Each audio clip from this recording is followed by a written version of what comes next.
Obrigada pelo convite de estar aqui, muito importante e oportuno nesse momento.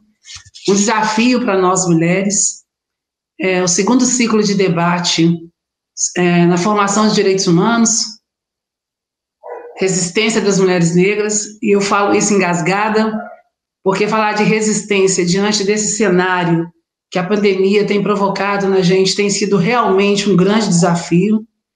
Eu sou Benilda Brito, eu sou do ODARA, o Instituto da Mulher Negra da Bahia, coordeno o programa de direitos humanos, sou uma mulher lésbica, mãe, avó de candomblé.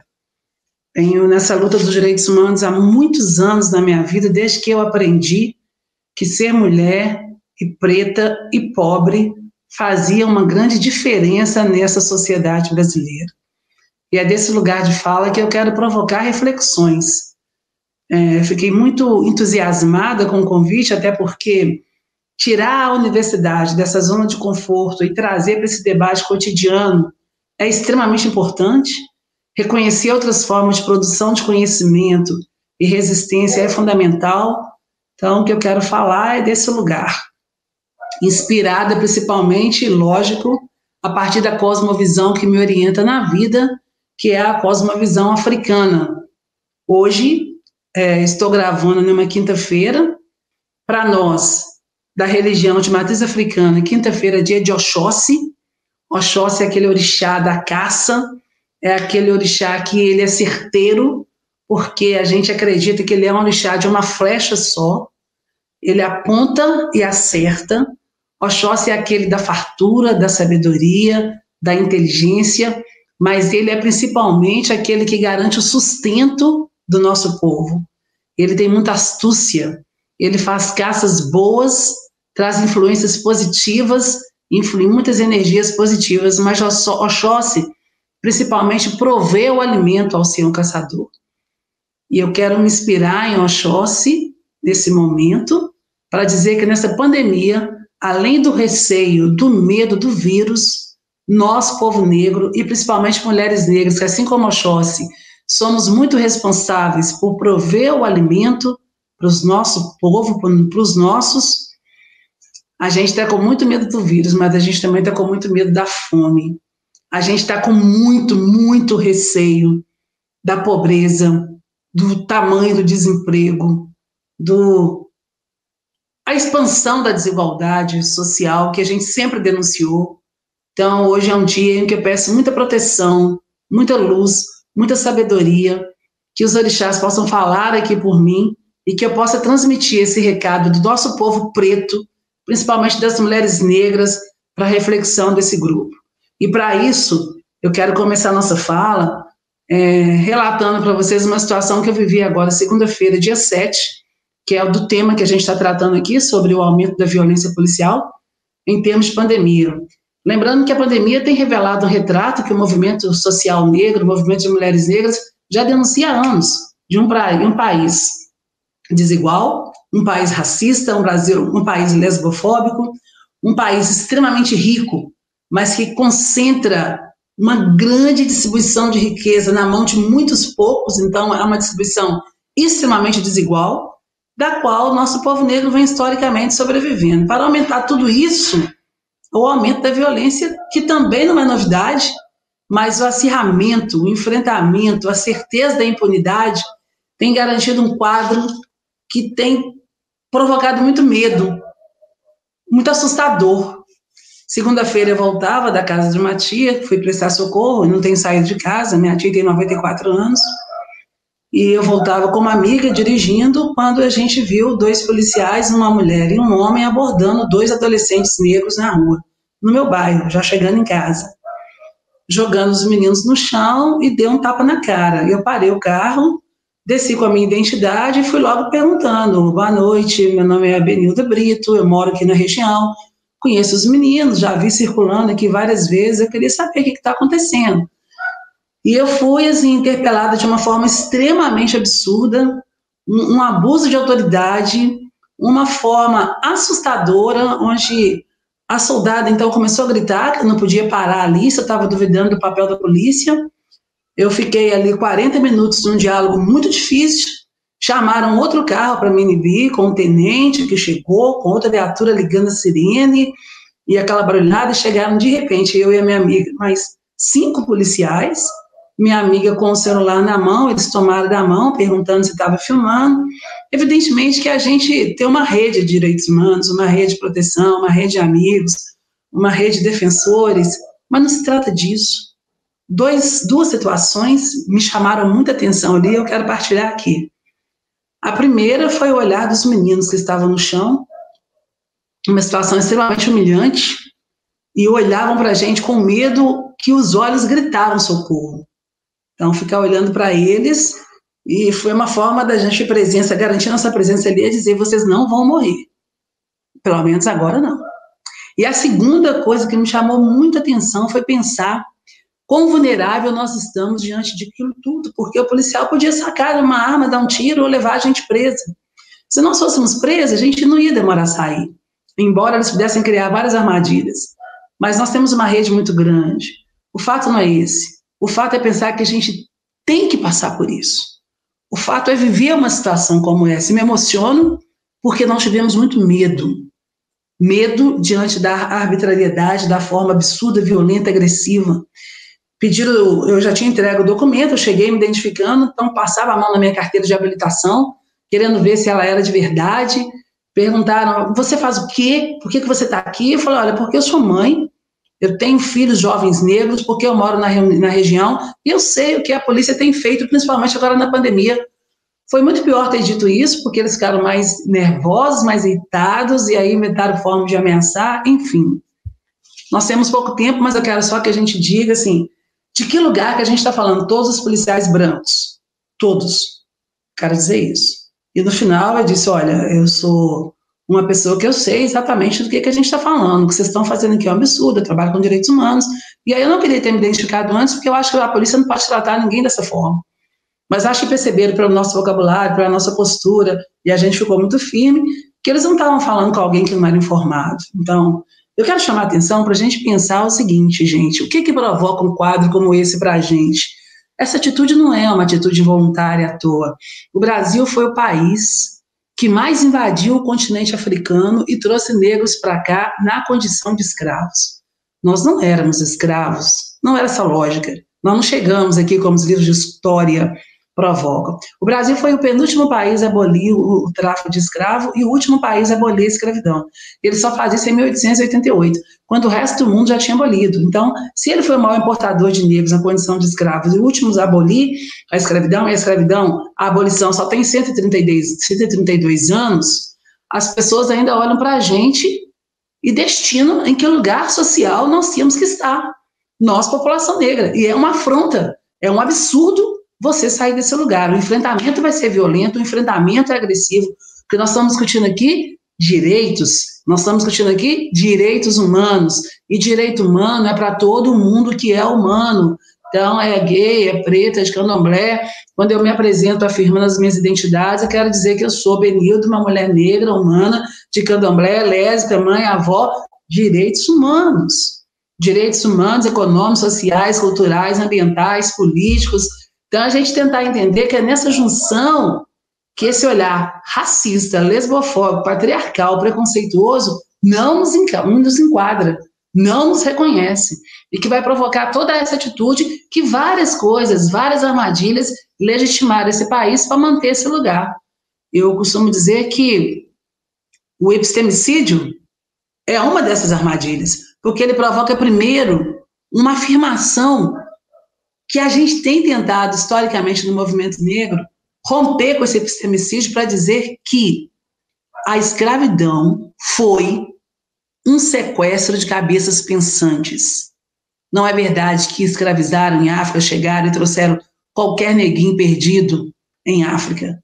Eles sabiam onde tinham os engenheiros, onde tinham os que dominavam a técnica de mineração, sabiam quem conhecia da agricultura e para que lugar que iriam ser trazidos e mantidos como escravos.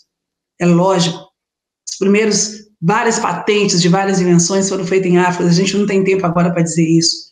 Só quero dizer que não é verdade o que esse epistemicídio tem legitimado historicamente. Essa é a primeira coisa que a gente precisa derrubar. para entender. Tem um ditado africano que fala que se você não sabe para onde é que você vai, você pelo menos tem que saber de onde é que você veio. Então, a primeira, conhecer que a escravidão foi um sequestro de cabeças pensantes para acumular o capital primitivo desse país. E depois de muito tempo de exploração desse trabalho escravo, escravizado aqui, foram jogados à margem da sociedade quando chegam os imigrantes, que vão ter direito à terra, trabalho, dinheiro. Pensa. Segunda coisa que eu acho que o epistemicídio traz e legitimou, e ainda acontece muito no Brasil, é dizer que o Brasil é um país que tem uma democracia racial, que respeita as raças.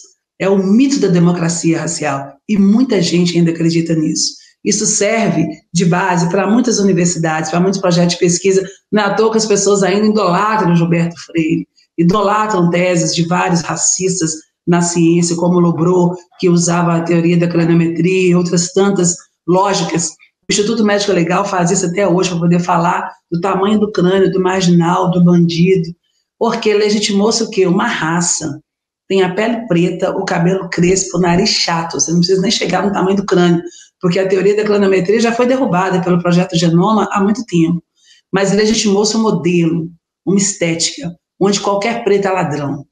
É por isso que as pessoas confundem aquele menino que ia sacar a identidade do bolso e o policial achou que era uma arma. Confundem aquele artista que passa de carro, num carro bacana, e é um músico com a família, voltando de um chá de bebê, mas a polícia achou que o carro parecia com um carro de bandido. É por isso que confundem-se que qualquer preto que tem um curso superior, ou o Bruno Cândido, o advogado criminalista de São Paulo, do Rio de Janeiro, que quando mostra a carteira da OAB, ele é estilizado, debochado, e ele vai afirmar para a gente o que a gente tem repetido muitas vezes no ramo do direito.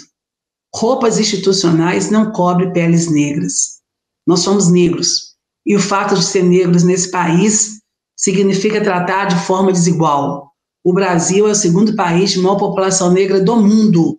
Nós só perdemos para a Nigéria, que está no continente africano. Mas o tamanho dessa presença negra não significa acesso a direitos. O epistemicídio provoca várias formas de genocídios. É importante a gente pensar aqui, que começa na infância. São genocídios contemporâneos, quando eles criminalizam os meninos e falam que são meninos que estão em conflitos com a lei, adolescentes em conflitos com a lei, que vão para vários regimes de internação, semi-liberdade, enfim, que o ECA agora mostrou, ao completar 30 anos, o quanto que a gente tem que avançar. Esses genocídios, essas várias formas de genocídio contemporâneos, vai explicar esse encarceramento em massa, principalmente das mulheres, hoje, com crimes aparentemente pequenos, ou crimes pequenos, de menor valor ostensivo ou impacto social, mas que vem justificar, eles justificam a partir desse lugar, como é que tem tanta mulher preta, e esse aumento foi muito explosivo nos últimos anos dentro do sistema penitenciário, privadas de liberdade. Esse genocídio vem explicar também o tamanho de pessoas que hoje, negras, que estão com quadros de suicídio, depressão, tomando remédio controlado, porque as sequelas que o racismo nos provoca, o racismo provoca na saúde mental, elas são irrecuperáveis. Essa abordagem policial do dia 7, hoje é dia 10, me deixou completamente transtornada pela forma, pela violência e pela agressividade. São várias formas de genocídio. O racismo escolar também tem feito com que a gente discuta um conceito que é extremamente para nós importante, que era a evasão escolar, e a gente tem mostrado que é uma expulsão escolar. O racismo escolar define quem sai da escola, quem vai para o ensino noturno, quem tem acesso aos piores níveis de aprendizagem ou tem direito a escolas de melhores qualidade ou mais investimento pedagógico. O racismo ambiental tem impactado as populações de uma forma agressiva, principalmente as comunidades tradicionais, em nome de um desenvolvimento econômico, atingindo as populações quilombolas, ribeirinhas, né? E o racismo institucional, que a gente ouve muita gente falar, o que legitima tudo isso, mas o epistemicídio, o genocídio também vem implantar o racismo religioso, onde a gente, além de não ter direito de contar a nossa história do nosso lugar, a gente não tem direito de manifestar a nossa fé, a nossa cosmovisão, a nossa concepção. Então, ele nega, ele silencia. Quando eu falo de um orixá em alguns espaços, você é totalmente criminalizada, em nome de muitas vezes, de um preconceito.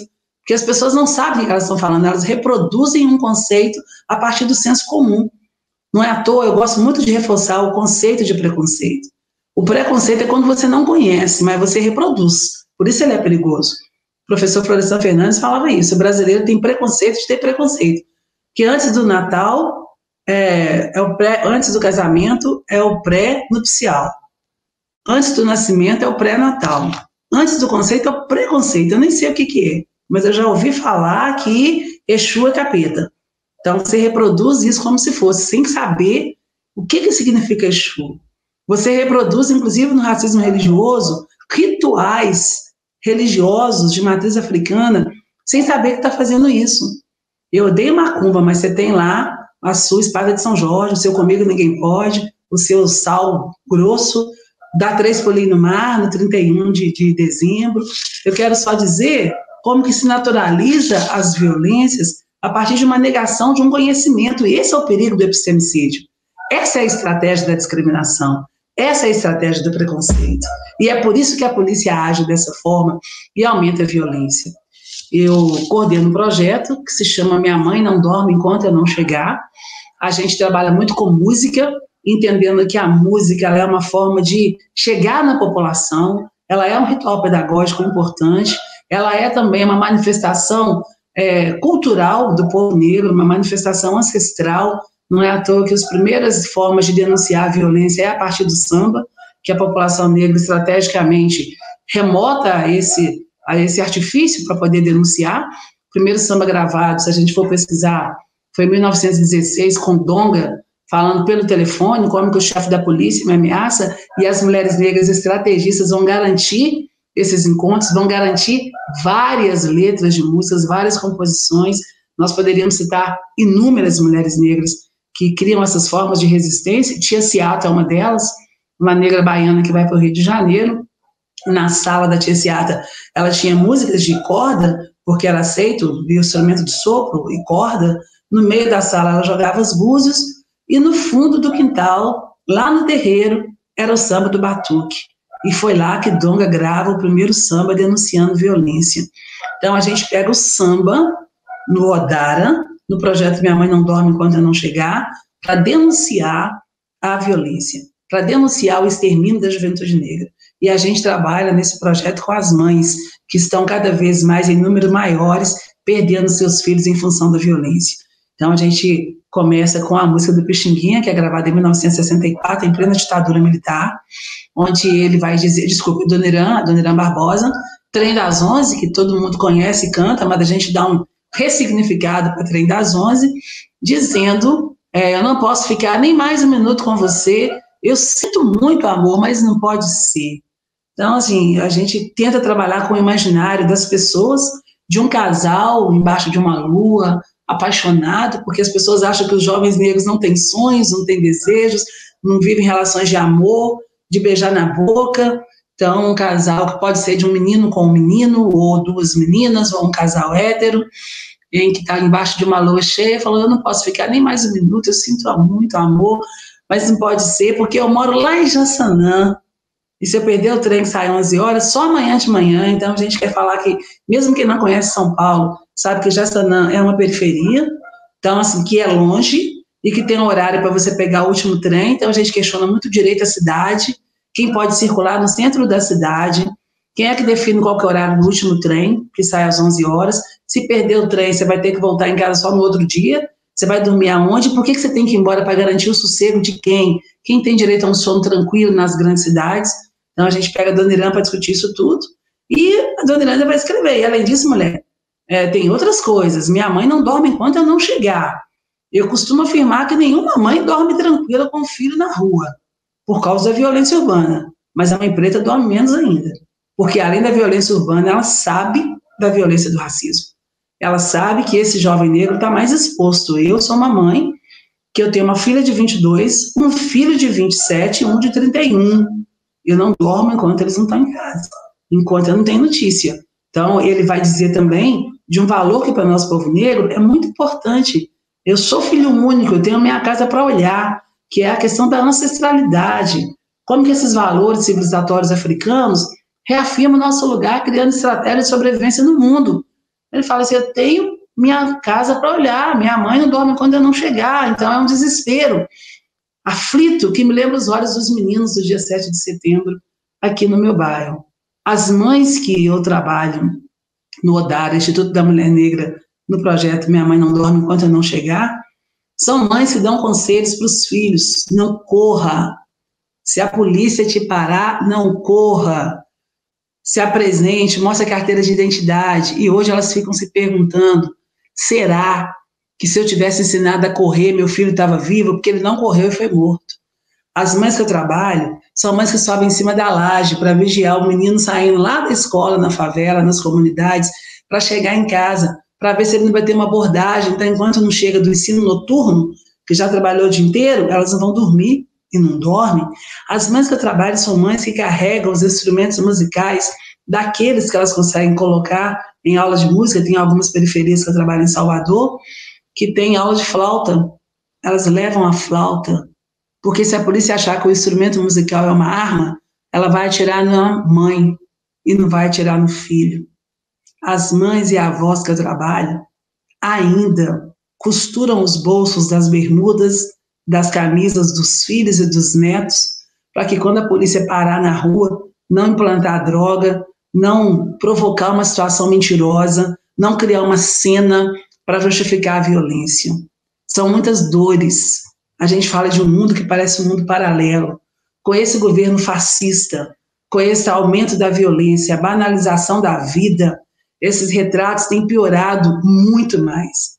Mas é uma questão que eu quero falar para a gente que está falando numa universidade de direito. Essas mães não acreditam na justiça. Isso faz a gente pensar muito do que a gente está falando. Que lugar que a gente está disposta, né? Que tipo de operador de direito, que concepção do direito, que acesso aos direitos que a gente está falando quando a gente ouve depoimentos como esse dessas mães, situações como essa, projetos como esse que a gente trabalha. Que postura política antirracista, porque agora, com o assassinato de George Floyd, com várias cenas que a gente está vivendo, a gente está ouvindo uma massa gritando som antirracista, antirracista, antirracista. Que postura verdadeiramente antirracista a gente está assumindo no nosso dia a dia, no nosso cotidiano, para rever toda essa lógica de exclusão. E essa lógica de exclusão são várias armadilhas. Significa ser contra a reforma da Previdência, que a gente sabe que ela vai impactar no povo negro, significa ser contra o desarmamento da população, que ela sabe que vai impactar, significa votar a favor do Fundeb, provocar, para a gente ir finalizando essa reflexão, que a gente vai ter que criar estratégias, primeiro de romper com os medos. Não é possível viver numa sociedade tranquila, fraterna, igualitária, com concepção de justiça, se a gente não pensar que a gente precisa romper com os medos. E romper com os medos é um medo que todo mundo tem, os vários medos. O nosso povo preto carregamos vários medos. Eu morro de medo da polícia. Eu morro de medo quando os meus filhos não chegam. Eu morro de medo da fome, do desemprego, da miséria, do racismo, dos mais variados tipos de racismo. A gente tem muitos medos. Significa que a gente precisa pensar estratégias coletivas de resgatar sonhos. Eu quero sim que os meninos tenham acesso à escola. Eu quero que eles estudem ciência, matemática, medicina, tecnologia. Quero que eles acreditem na escola. Aquela categoria que o IBGE fala assim, tantos por cento só tem o ensino fundamental, mas tantos por cento desistiram. Desistir significa o quê? Que você não adianta ter sonho. Você é um jovem negro num país racista, significa que nem estudando seus anos de estudo vão te tirar dessa condição. Então, resgatar sonhos é fundamental. Eu quero que a gente pense que a gente precisa respeitar culturas, territórios, cosmovisões, práticas, entender que existe uma lógica, a nossa lógica de preto é uma lógica que parte, para nós mulheres negras, é fundamental, ela parte a partir de uma concepção democrática de bem viver. A gente acredita que o mundo só vai ser justo se for para todo mundo. Por isso, as nossas relações são famílias, relações familiares, são famílias alargadas. Não é só os 3 filhos que eu pari, são os filhos pretos da minha vizinha. Por isso aquela policial não entendeu quando eu parei o carro e fui ver os meninos pretos no chão, que eu nem conheço, não sei o nome das mães, mas não 2 meninos pretos no chão, a gente tem que estar indignado, que a nossa concepção, ela parte a partir de uma outra lógica de relação, que é a nossa lógica do bem viver. É uma lógica que acredita na justiça para todo mundo, mas tem que ser bom. Aquela lógica umbuto que a gente fala aí, eu sou porque você é. Então a gente tem que acreditar que as pessoas têm que ter direitos, sim. Ter direitos respeitados na sua concepção religiosa, na sua concepção ambiental, na sua lógica social, direito à comida. Exu para nós é aquele que provém a comida, assim como Oxóssi. O Exu come, a gente tem que matar a fome desse povo. A gente tem que trazer esse debate no campo dos operadores de direito sobre a desmilitarização da polícia militar. Não dá para a gente continuar defendendo uma polícia que é ligada ao exército. Essa polícia tem que ter outro tipo de relação, relações comunitárias, a polícia ligada ao civil. Não dá para ser uma ligação que se mantém historicamente há décadas, é um instrumento fracassado. A gente não pode continuar defendendo a militarização da polícia. A gente precisa pensar como é que a gente amplia redes, como é que eu sou advogado, eu sou médico, eu sou engenheiro, eu sou grafiteiro, eu sou cantor, como é que eu uso as minhas aptidões para lutar contra o racismo, porque a discussão racial não é uma luta do povo preto, é uma luta de quem acredita nos direitos humanos. E a gente precisa, sim, aumentar as denúncias, quem é, parar, ficar indignado, quem bateu, por quê, cadê o promotor, aquele delegado não escutou, aquele advogado foi ironizado, por que aquele refém que já chega, né, naquele lugar de réu preto, já não tem nem direito ao julgamento? Chega que a gente está falando tantas pessoas presas dentro do sistema carcerário que estão lá por um delito pequeno, que não cabia pena, que são réus primários, mas não tem direito à fala, não tem direito à defesa, não tem direito à documentação. Eu quero dizer que pode parecer uma fala emotiva nesse espaço acadêmico, mas é uma fala da vida, é uma fala do cotidiano, é uma fala do que eu vivo. Por isso eu pedi licença para falar em nome de um povo, para falar em nome de várias mulheres. São muitos os desafios. E quem está nesse lugar, me escutando, nessa tarde, se não entendeu o enredo do samba, se não entendeu o que está fazendo aqui, por favor, reveja a sua prática. Porque além de ser um espaço muito branco, a gente tem discutido muita branquitude, o que faz um branco achar que é superior ao negro e se mantém nesse lugar. A gente tem pedido para as pessoas pensarem que a luta contra o racismo não é uma luta só do movimento negro, não é uma luta só do povo negro, é uma luta para quem acredita nos direitos humanos. Eu quero reafirmar isso, mas mais que qualquer coisa, eu quero dizer que o que me faz estar aqui, falando nesses minutos, provocando esse pensamento, é dizer que eu ainda acredito que nós podemos criar uma sociedade diferente, mais igualitária, como as comunidades quilombolas. Nos quilombos a gente não tinha só negros, tinham muitos brancos pobres, tinham índios. Nas rodas de samba a gente não tem só pessoas negras, tem muitos compositores brancos, sambistas maravilhosos brancos, religiões de matriz africana, candomblé e banda, não tem só pai de santo, mãe de santo, pretos. Nas rodas de capoeira, que são manifestações culturais negras, não tem só mestres pretos. Então nós somos um povo inclusivo. Seja também, respeite os direitos humanos e vem para a luta. É um convite. Um beijo. Muito obrigada.